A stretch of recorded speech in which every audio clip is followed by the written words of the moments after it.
Olá, pessoal, todos são bem-vindos no nosso curso básico de teologia. Já gravamos aqui algumas aulas, vamos ver aí quais.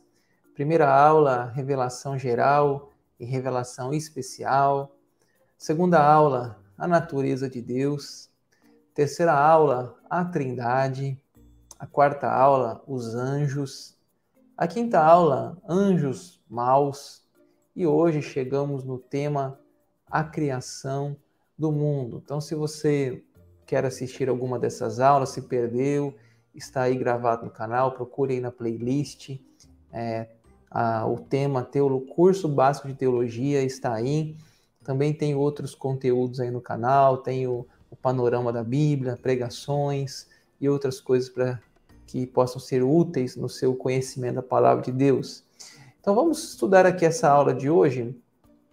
Livro de Gênesis, né? Fato ou ficção? Então, como que o mundo foi criado, né? Será que o livro de Gênesis ele é um livro confiável?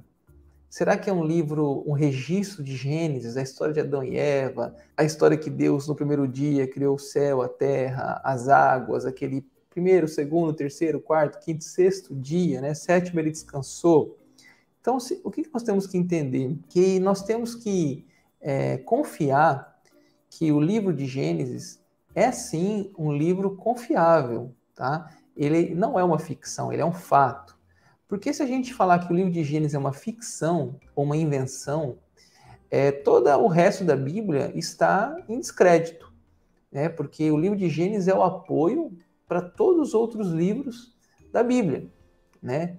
Então, se falar que o livro de Gênesis é uma ficção, então a queda, né? Ali Gênesis 3, o pecado, Adão e Eva ali comendo fruto, aquela conversa com a serpente.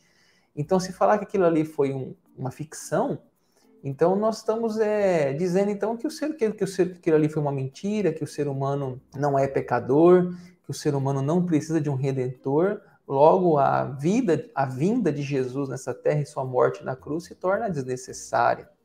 Então, temos que afirmar, né, que o livro de Gênesis é fato, é uma verdade, é um relato confiável e que o próprio Jesus citou o livro de Gênesis, citou a história de Adão e Eva, citou a história de Noé, né? Então, o Novo Testamento, outros apóstolos citaram o livro de Gênesis. Então, sim, o livro de Gênesis é extremamente confiável. E o livro de Gênesis começa com uma frase: no princípio criou Deus o céu e a terra. Então, a primeira pessoa que encontramos na Bíblia é Deus, né? No princípio criou Deus.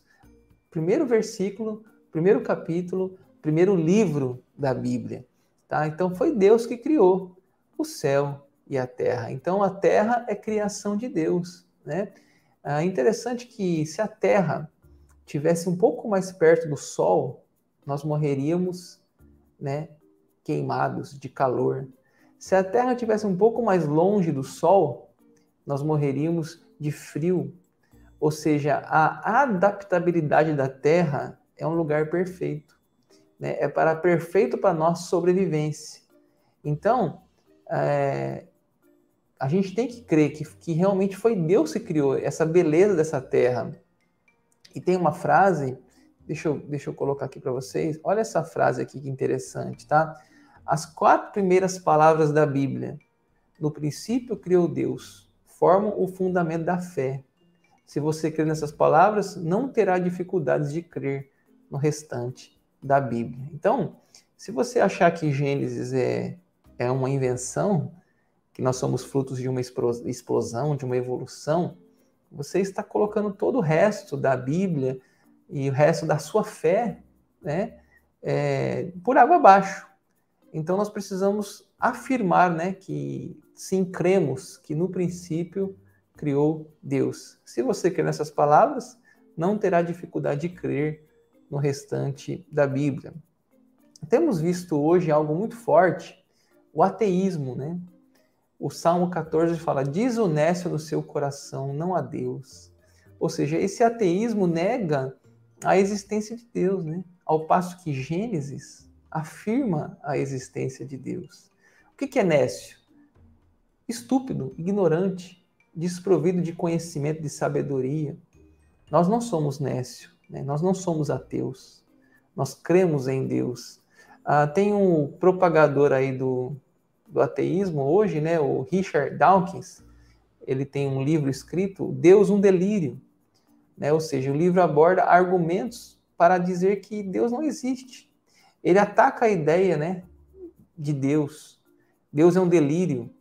Ele diz no livro, quando uma pessoa tem um delírio, chama-se isso de insanidade. Quando muitas pessoas sofrem um delírio, chama isso de religião. Talvez você tenha alguém na sua família que é ateu, professores, né, amigos. Então, está muito atual esse assunto ateísmo, mas nós afirmamos a nossa fé. Deixa eu falar um pouquinho da teoria do Big Bang, né? A teoria do Big Bang afirma que o universo surgiu de uma explosão cósmica. Né? Mas será que o caos poderia produzir ordem? Será que uma explosão poderia produzir harmonia? Será que a desordem poderia gerar ordem? Né? Seria mais fácil acreditar que a explosão de uma bomba atômica, né, pudesse produzir uma cidade enfeitada de praças e jardins. Você imagine, uma bomba atômica produzir uma cidade enfeitada? É impossível. E é assim que os ateus, né, acham que Deus, não foi Deus, né, que criou, mas a gente sabe que por trás de todo relógio tem um relojoeiro, por trás de todo terno tem um alfaiate, por trás, né, de uma comida tem uma cozinheira, né, por trás do universo, da Terra, existe um Deus. E temos também aí hoje a teoria da evolução. Essa teoria, né, tem sido ensinada na educação básica, universidades, e o seu autor, Charles Darwin, no livro Origem das Espécies, publicado em 1859, afirma que o mundo se deu através de evolução e adaptação. Né? Então, nós não cremos dessa forma. Cremos que Deus criou. Né? Nós não somos frutos de um macaco. Né?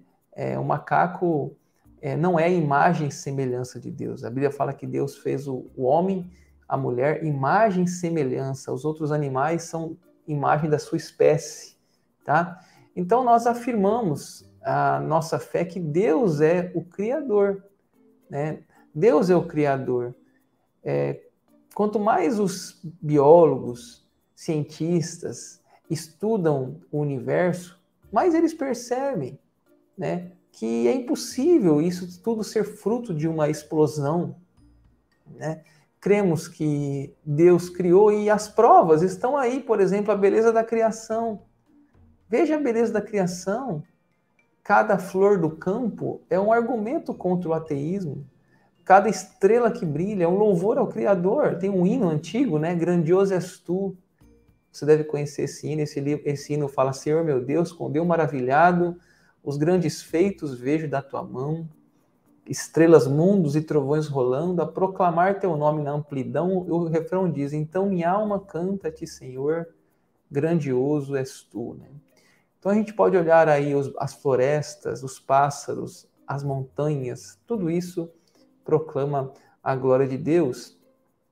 Veja a complexidade do olho humano. O Dr. John Wilson, oftalmólogo da Universidade de Harvard, descobriu que temos 60 milhões de fios nos nossos olhos. Né? Você imagine isso. Será que isso realmente é fruto de uma explosão? Essa beleza dos olhos humanos, do poder de enxergar? Veja a água, o milagre da água. A água que é sem cor, sem cheiro e sem sabor, mas que ninguém vive sem ela. Todos os refrigerantes, sucos e bebidas, elas dependem da água. Plantas, animais, seres humanos consistem em água. Cerca de 2/3 do nosso corpo é água. Né? O que seria de nós sem a água? E a água está aí à disposição. A água é a fonte da vida. Foi Deus que fez tudo isso. O relato da criação, interessante destacar, né? Lá no texto de Gênesis, fala que, em primeiro lugar, o céu e a terra são criados, em segundo lugar, as condições atmosféricas são reguladas, em terceiro lugar, as águas recuam para surgir a terra, né? a vegetação começa a crescer, depois os luzeiros luminares, né? Depois surge a vida animal e os seres humanos por último, como ápice da criação. Interessante destacar que a geologia moderna, tá, conclui que a formação do nosso planeta seguiu essa ordem relatada nas Escrituras. Será que tem alguma coisa tão coincidente nisso, né? E eu quero, antes de finalizar, dizer que o texto diz que Deus descansou, né? No sétimo dia, Deus descansou. Ou seja, se Deus descansou, quem somos nós, né? Só trabalhar, trabalhar, trabalhar. Eu sempre que eu penso aqui no relato da criação e fala que Deus descansou, eu penso que a vida não é só trabalho, mas é descanso. Ninguém é máquina para trabalhar todo dia, 24 horas por semana, 7 dias por semana, né? Então eu quero destacar essa intenção da gente pensar no nosso descanso. E eu encerro então com o Salmo 19:1, dizendo: os céus proclamam a glória de Deus e o firmamento anunciam as obras de suas mãos, né? Olha o que o salmista diz: os céus proclamam a glória de Deus. Quando o salmista escreveu isso aqui, ele não tinha um telescópio. Sabe o que é um telescópio? Aquele instrumento que você consegue ver tão longe. Ele não tinha um telescópio, ele somente via o que os olhos dele enxergavam. Ele via talvez ali o céu, a parte clara do dia, escura, nuvens, sol, lua, talvez estrelas, um arco-íris, a chuva, um relâmpago. Mas isso já foi suficiente para o salmista dizer: os céus proclamam a glória de Deus. Hoje nós temos grandes e modernos telescópios. Imagine hoje como esses cientistas podem adorar a Deus. Mas não só o telescópio nos faz nos prostrar de joelhos, mas também o microscópio. Existe microscópio, pequenas coisas que aquele equipamento consegue ver, que é invisível ao olho nu.